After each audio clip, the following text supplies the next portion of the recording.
So this is the iPhone 12 and I recently downloaded the iOS 18 Beta 1 and you can see it comes in at 6.91 gigabytes. By the end of this video, we're going to find out how this thing actually performs and how does it run on iOS 18 Beta 1.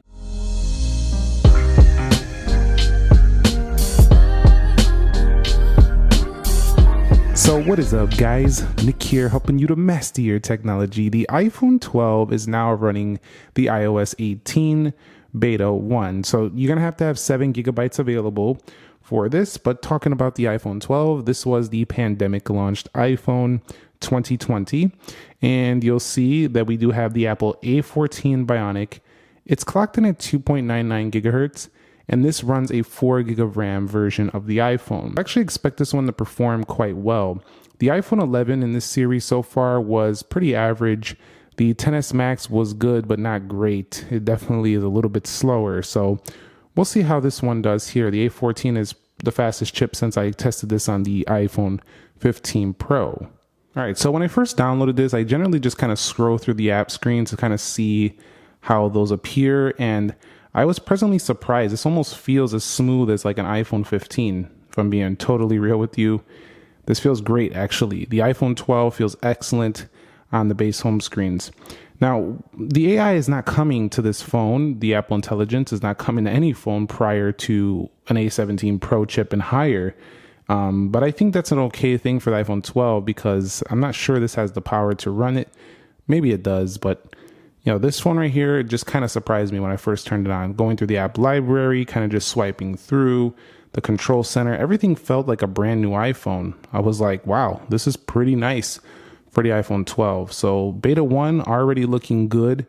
Of course, some app bugs will appear, but you're not going to always catch them right away. They're kind of spontaneous, they're kind of sporadic and random. But generally, just running through the OS, it's been pretty phenomenal here so far. So I would say if you wanted to try it out on your old iPhone 12, 12 Pro, 12 Pro Max, it'll be pretty decent. There was a little bit of delay right there when I was trying to swipe through here. But generally speaking, I didn't find a major difference between this and an iPhone 15. Both are a 60 hertz panel here.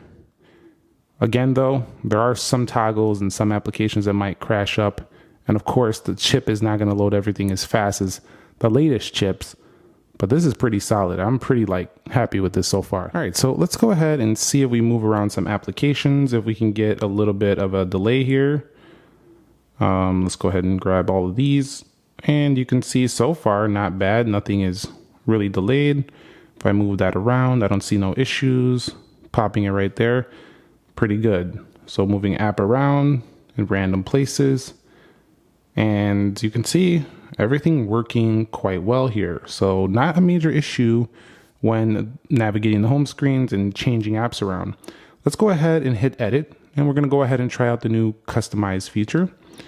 And let's go ahead and tint the icons. Now, this has been a little bit slow on every iPhone I've tried with this iOS 18 beta. So we're just going to put a random color there. And you can see, you've seen that chop. This is about the only area I'm seeing a big issue. And of course, sometimes apps randomly just crash. I've had that a few times already. But other than that, you'll see when tinting icons, they eventually catch up and they do well. But I do think it's going to get smoother over time. You can see it'll do stuff like this, and then you have to wait a second and they'll usually appear. So not bad there whatsoever. Let's go ahead and try out the other modes. So we have the dark mode there, which is the one I had it on the beginning of this video. And you can see if I go ahead and hit customize here, we'll go to light mode, automatic mode, and how about switching to large? And you can see the large icons seem to work fine as well. When scrolling through, I don't see any massive changes there. And let's go ahead and add a widget here.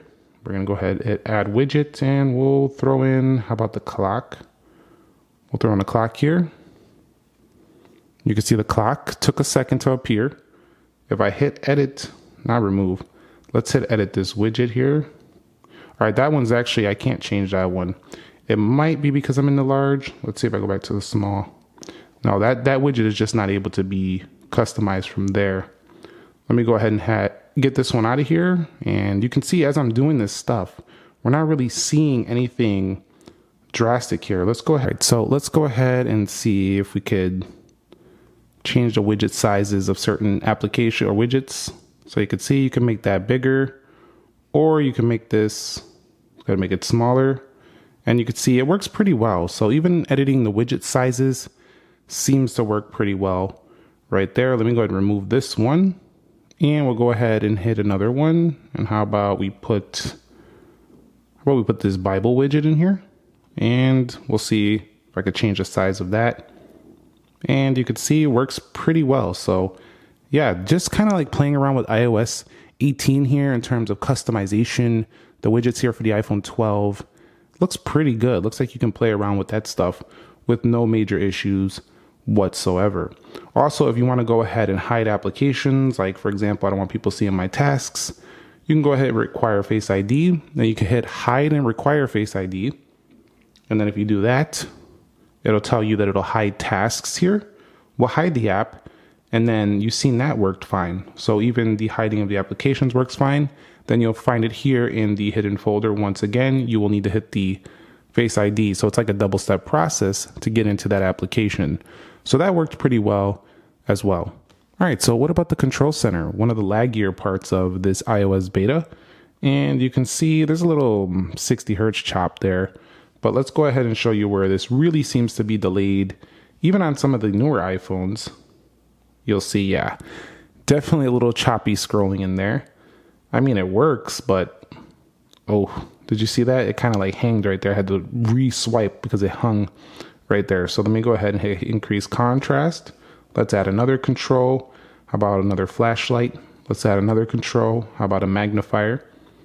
And you'll see resizing these in here is not really a laggy affair. It's pretty good, actually.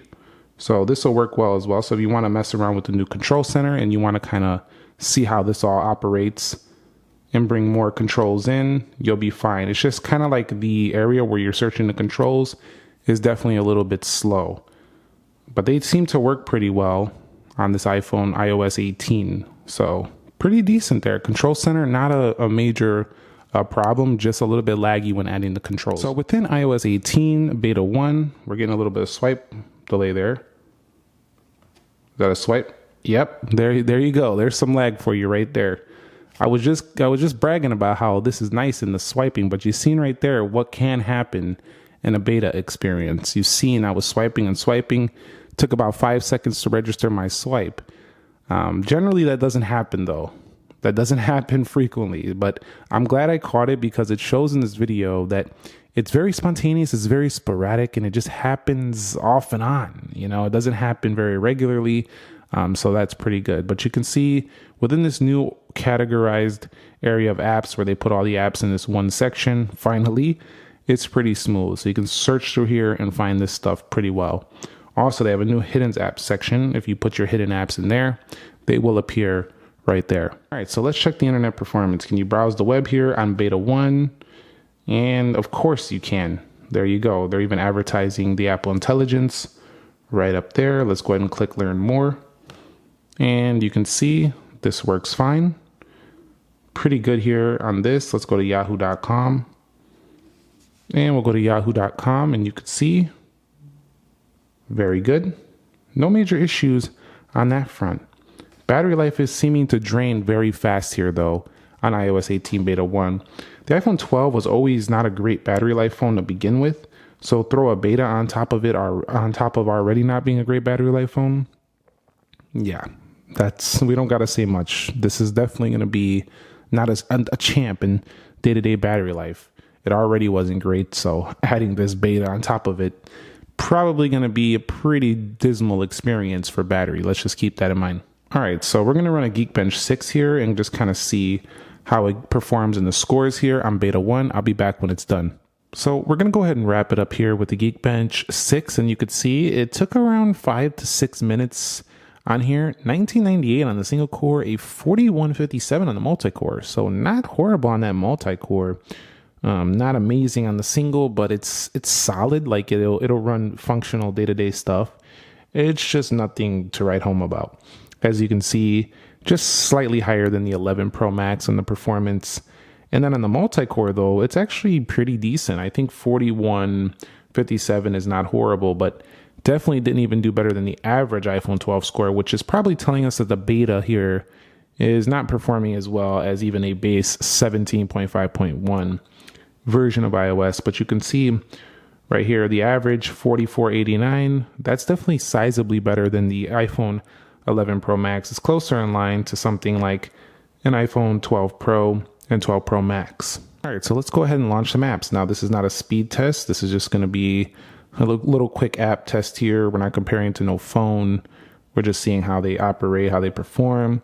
You can see there's just a little bit of a second of a delay compared to a newer phone that launches things a little bit quicker. Just a little bit slower, but this new game mode should enhance the performance for games, especially as it turns off things in the background. But don't expect just because you have a game mode that your gaming performance is going to be way better than like a new phone or at the same level, because the new phones still have better GPUs. So that gaming performance is not going to really change drastically. What it will do, though, is sustain that performance a little bit better. So instead of it kind of bogging down a little earlier, it should sustain longer throughout your game session. As you see right here, everything performs okay. That's kind of how I look at this. It's like a good to okay performance with some lag in between, but definitely better than like the iPhone 11 and better than the XS Max. So this is the best of the older iPhones I've tested so far, but we still haven't done the 13. So that's going to be interesting as well. Going through the app switcher, let's see if this makes any major difference here. See if we can get any lag in here. No lag here whatsoever. Of course, you don't have enough space here on the app switcher to go ahead, or on the RAM to go ahead and hold every single app in the background. So you might get some reload. So far, nothing. 4 gigs of RAM. That's relaunching the weather location. Here we go with a relaunch on Temple Run. So you can see certain things will close out in the background. But other than that, pretty solid. You've seen no stutter, no lag, but you've seen it earlier when I was trying to swipe an app library that it does have the potential to lag. So let's go ahead now and run a 3D Mark benchmark here for the iPhone 12 on iOS 18 Beta 1.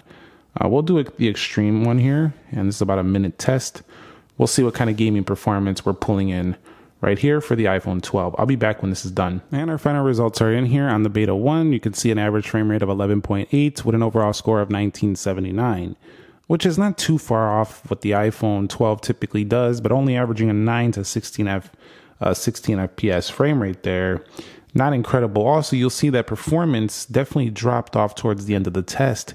It was maintaining very well up to about 40 seconds, but towards the end, you can see it looked like we were getting some throttling or something. It was dropping way down there at the end, not giving us great frame rates whatsoever. So you can see this score is better than 25% of iPhone 12s, but only better than 39% of other devices, which is essentially saying that 60% of the market now has faster gaming performance than the iPhone 12. So this phone is definitely aging, although still better than certain phones. There's a lot out there that is just going to outperform this in the game department, as would most of the older iPhones. They're not all going to beat plenty of new phones in gaming. That's just the way things go. So let's check the camera. This is something you got to make sure works on the beta, and this works fine. Did I see a little delay there switching between the lens? I feel like it just got a slightly delayed there. Video performance, this seems to work fine. Switching between the lens. You got your slow-mo, time-lapse, portrait modes. See if those all work well. Yeah, you could still rock out with that. So camera shouldn't give you an issue when running the beta. Let's go ahead and take a photo, back it out. Video, pretty good as well. So overall, you know, the camera seems to work just fine here.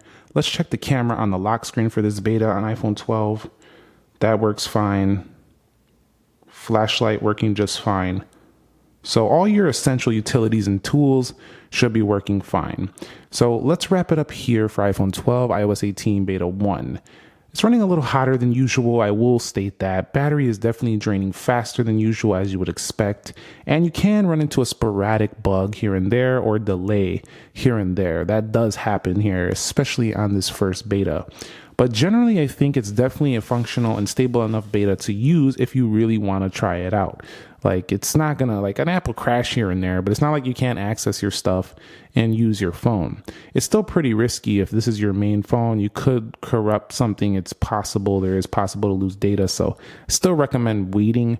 But if it's a side project and you just want to play around with it, the iPhone 12 can run this pretty decent so far. It really can. It doesn't have major issues. It feels closer to a newer iPhone, just for the base iOS 18 stuff here. But again, this is one of those phones. It's not getting AI, Apple Intelligence.